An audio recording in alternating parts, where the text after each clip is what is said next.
हेर्नुहोस् है साथीहरू, म आज डल्ले खोर्सानीको अचार हाल्न गइरहेको छु। घरमा यसो फुर्सद भएको बेला मलाई यस्तो अचार बनाउन एकदम जाँगर आउँछ।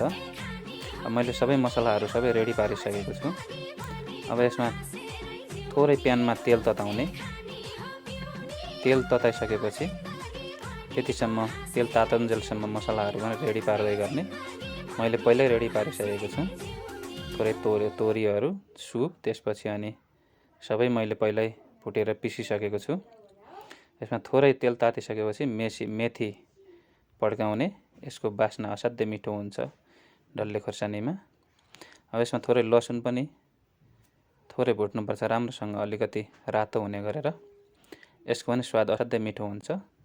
लसुन अलिकति पाकुन्जेलसम्म मसलाहरू खोर्सानीमा मिक्स गर्ने। राम्रोसँग यसको मैले डल्ले खोर्सानीको भित्री भाग अलिकति चिरेको छु, भित्र मसला र तेल छिटो जाओस् भनेर। यसमा अलिकति मसलाहरू, बेसाराहरू पनि हाल्ने।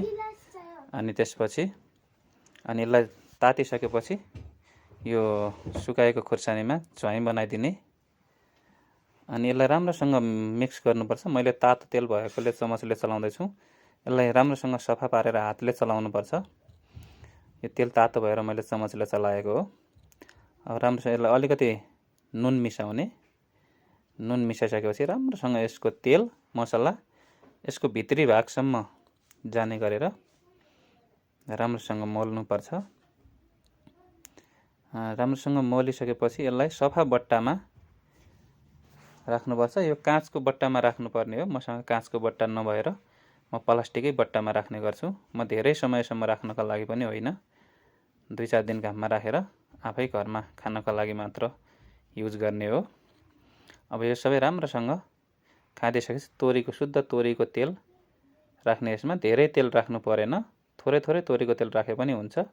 हामीले अगाडि तातो तेलमा अलिकति मिसाइसकेका छौँ, पछि थोरै राख्ने हो। चाहियो भने हजुरहरू पनि टिकटकमा म्यासेज गर्नु होला गाइज। हस्त, नमस्कार।